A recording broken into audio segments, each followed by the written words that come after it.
Bienvenue sur Exploratrice de rêves lucides. Alors, premier jour de sommeil polyphasique, première sieste et j'ai fait un rêve lucide. Je suis trop contente. J'ai wildé à ma première sieste de sommeil polyphasique. Donc, je suis super contente. Je voudrais te parler de ça aujourd'hui parce qu'en fait, j'ai un conseil à te donner par rapport au wild. Souvent, on me pose des questions et du coup, ça me permet de voir un petit peu les problèmes que la plupart des gens peuvent rencontrer, y compris moi d'ailleurs, et de t'apporter des réponses par la suite. Donc, en fait, j'étais en train de siester, quoi. Je me suis posée sur mon canapé et je commençais à laisser mon esprit vagabonder. C'est vrai que j'étais assez fatiguée, donc la phase hypnagogique elle a été assez courte. Les images elles sont vite venues à moi. Et ce qui s'est passé, c'est que quand les images ont commencé à prendre mon monde, pendant une fraction de seconde, vraiment une fraction de seconde, j'ai perdu conscience et je suis revenue à moi, entre guillemets, et j'étais dans le rêve. Et c'est de cette seconde-là que je vais te parler durant cette vidéo, mais d'abord je vais te raconter en fait mon rêve lucide. Donc en fait c'est un rêve qui est assez court parce que c'était sur une sieste de 20 minutes et en fait je me suis réveillée au bout de 13 minutes du coup de rêve lucide. J'ai regardé l'heure, voilà, ça faisait 13 minutes que je dormais et il me restait 7 minutes. Après j'étais tellement contente de mon rêve lucide que j'ai même pas pu me rendormir de toute façon. Donc bref, quoi qu'il en soit, une fois que j'ai repris conscience, alors que j'étais déjà dans le rêve, j'étais lucide, j'étais complètement lucide. Donc je me suis retrouvée dans un salon d'une maison et il y avait tout un tas de femmes, une dizaine de femmes, même un peu plus, vraiment des dizaines de femmes qui étaient là et qui s'agitaient un petit peu partout, qui enlevaient leur manteau, qui arrivaient, qui étaient contentes, toutes gaies, etc. En fait, il y allait avoir un événement. Alors je sais pas quel événement exactement, mais en tout cas, on était qu'entre femmes et du coup, c'était assez sympa parce que les femmes qui étaient là, elles étaient un peu de tout âge et de tout horizon et je sais pas, elles envoyaient toutes du lourd, quoi. Elles étaient genre super ancrées, enfin je sais pas, des femmes qui ont trop de charisme, qui envoient du lourd, quoi. Donc moi, j'étais un peu au milieu de tout ça, j'étais hyper contente d'être là. Alors ce qui est très bizarre, c'est que j'étais donc parfaitement lucide. J'étais tellement lucide que j'ai même pas fait de test de réalité parce que je savais précisément que j'étais en train de dormir sur ce canapé là d'ailleurs, que j'étais en train de dormir. J'avais pas besoin d'asseoir ma lucidité, je savais que j'étais lucide, je savais que j'étais en train de faire la sieste et le décor était vachement stable. Alors je regardais les femmes s'agiter, voilà, parler entre elles, enlever leur manteau, etc. Et là en fait à ce moment-là, je sais précisément que parmi ces femmes, il y en a une que j'ai envie de voir, que j'ai très envie de revoir. Et alors dans le rêve, elle s'appelle Anna, elle s'appelle pas du tout Anna en vrai, mais dans le rêve, elle s'appelle Anna, donc on va l'appeler Anna. Et je me dis, putain, je sais que je vais voir Anna, j'ai super envie de la voir, et je suis trop contente de me dire, ça va être pendant ce rêve que je vais la retrouver. Et du coup, je pense à elle et je me retrouve dans le couloir, dans l'entrée de la maison. Donc c'est un peu une genre de maison de campagne. Et là, je vois donc la fameuse Anna de dos qui est devant le miroir et qui est en train de se repréparer, se coiffer un peu les cheveux, de remettre son foulard autour du cou bien correctement. Là, à ce moment-là, je me dis, bon, elle se reprépare pour moi. Donc je suis assez contente. Et puis je la vois dans le miroir et en fait, au moment où elle me voit, elle fait semblant de pas me voir comme ça et puis elle part du côté, dans la porte qui est à sa droite, en chantonnant. Moi, je sais très bien quand elle se met à chanter, c'est elle essaye de masquer son anxiété, donc je suis super contente de l'effet que je viens de faire. Et ce qui est assez bizarre dans ce rêve, en fait, c'est là où tu vois parfois dans les rêves, et dans les rêves lucides y compris, on incarne, en fait, c'est pas qu'on incarne des personnages. Oui, on incarne des personnages, mais quelque part, des fois, on a certaines qualités qui sont en nous, qui sont exacerbées, ou certains défauts, ou voilà, certaines peurs, etc. Et en fait, là, ce qui était assez drôle, c'est que je me sentais en toute puissance, mais dans le bon sens du terme, je me sentais hyper ancrée, hyper confiante dans mon féminin. Et en fait, j'étais vraiment entourée de dizaines de femmes qui étaient elles-mêmes hyper ancrées, hyper là, hyper en place. Donc forcément, en fait, il y avait cette énergie-là de groupe de femmes, parce qu'un groupe de femmes bien en place, bien alignées ensemble, ça donne un truc de fou niveau énergétique, quoi. Et donc du coup, voilà, je suis là, je suis en pleine puissance, je suis confiante. Et là, à ce moment-là, il y a une seconde, il y a une ellipse, alors c'est pas une scène, je sais pas ce qui se passe, mais je me retrouve aux toilettes. Donc je suis sur les toilettes et je m'apprête à faire pipi, donc je sens le pipi qui descend et à ce moment-là, en fait, c'est drôle parce que je me dis, oh non, faut surtout pas que je pisse parce que je risque de pisser sur mon canapé. Et je sais pas, ça t'est peut-être déjà arrivé ces rêves où tu fais pipi dans ton rêve et en fait t'as fait pipi dans ton lit, quoi. Bon, peut-être quand t'étais petit, mais des fois ça arrive aussi adulte.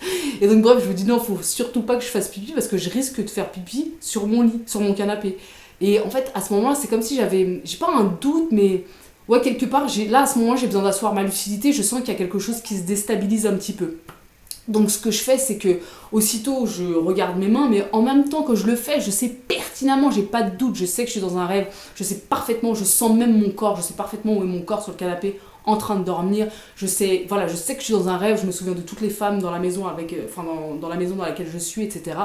Et du coup, je regarde quand même mes mains, bien sûr, il me manque plein de doigts. Donc voilà, là, j'explose de rire, je suis super contente. Et de nouveau, je pense à Anna. Et donc, je me retrouve à nouveau dans le couloir, toujours très lucide.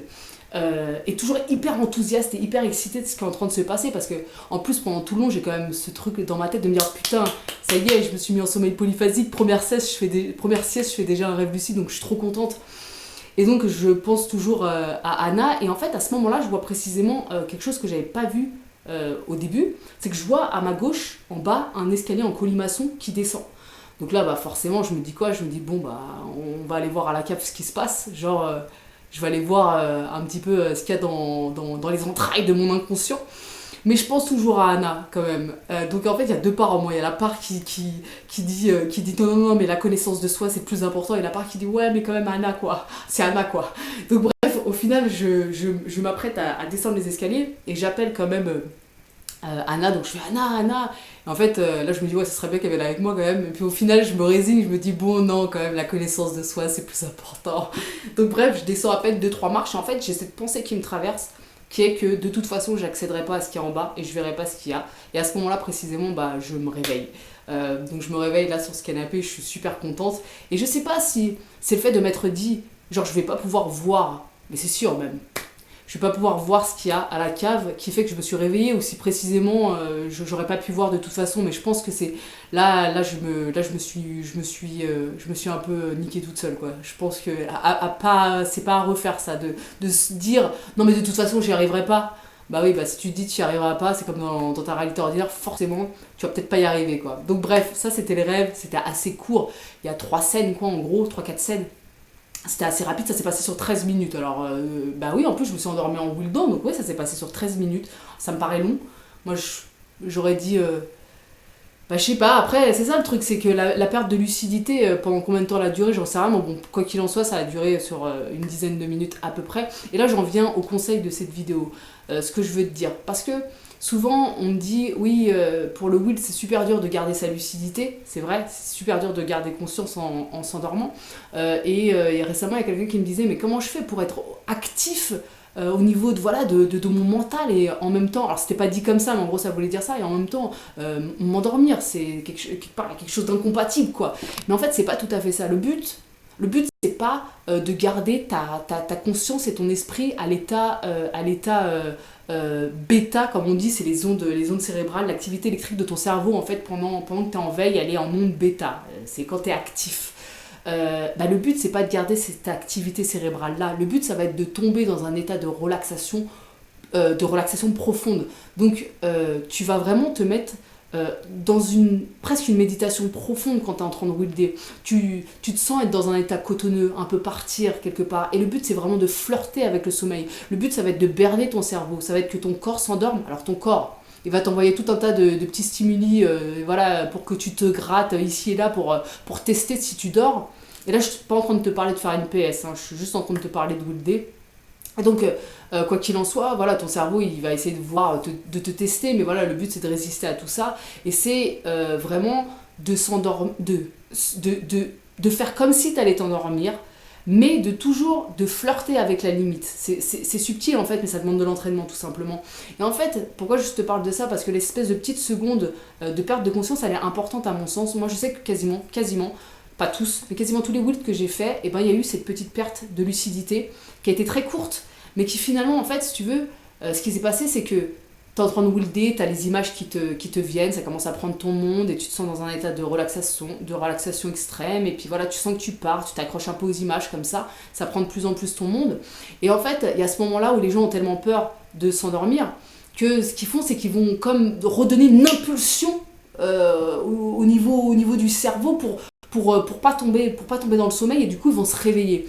Mais en fait là c'est là où c'est très très subtil et que ça demande de l'entraînement et que tu vas certainement te foirer tout un tas de fois avant d'y arriver. Moi d'ailleurs la première, hein, je me foire les 90% du temps, hein, on va pas se mentir, parce que des bouts j'essaye tous les jours et je suis loin de faire un rêve lucide tous les jours.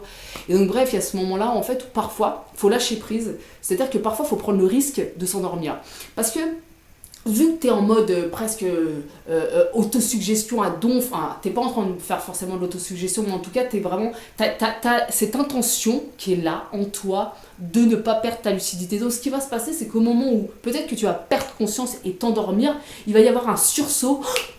Tu vois, comme un sursaut, comme quand t'es dans ta réalité ordinaire et tu dois te souvenir de quelque chose et d'un coup tu fais « Ah oui !» Et ben, il va y avoir cette espèce de truc après la seconde de perte de conscience qui va se produire de oh, « Yes !» Et en fait, là, tu vas te réveiller dans le rêve. Et moi, c'est ce qui m'arrive régulièrement, c'est ce qui m'est souvent arrivé avec le Wild.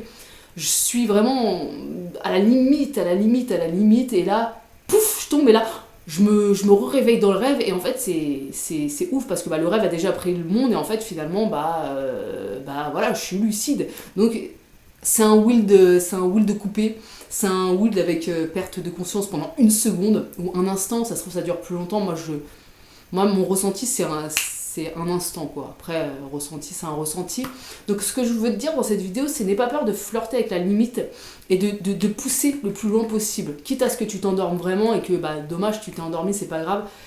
Expérimente le plus possible et vois ta limite, elle est où, ton point vraiment, le point de rupture, où tu es vraiment entre la veille et le sommeil, la veille et le rêve, finalement. Pousse ça au max. Et tente, voilà, avec le temps, de commencer à sentir quelles sont tes limites à toi précisément. Donc voilà, n'aie pas peur des fois de basculer, vraiment, mets-toi vraiment dans un état de relaxation profonde. Le but, c'est pas de rester actif au niveau du mental. Bien que ça peut aussi être une façon de se raccrocher à notre réalité. On avait parlé du Wild interactif. Bref, ça j'en reparlerai, mais le propos de cette vidéo, c'est vraiment n'aie pas peur de flirter avec la limite. Parfois, laisse-toi sombrer en espérant que l'espèce d'intention profonde que tu as en toi de garder ta lucidité te fasse un sursaut de lucidité et que tu sois déjà dans le rêve à ce moment-là, quoi. Donc voilà pour la vidéo, mon conseil par rapport au Wild. Et puis bah, toi n'hésite pas à me dire en commentaire ce que tu penses de tout ça, à poser tes questions si t'en as. On se retrouve demain pour une nouvelle vidéo. Ciao!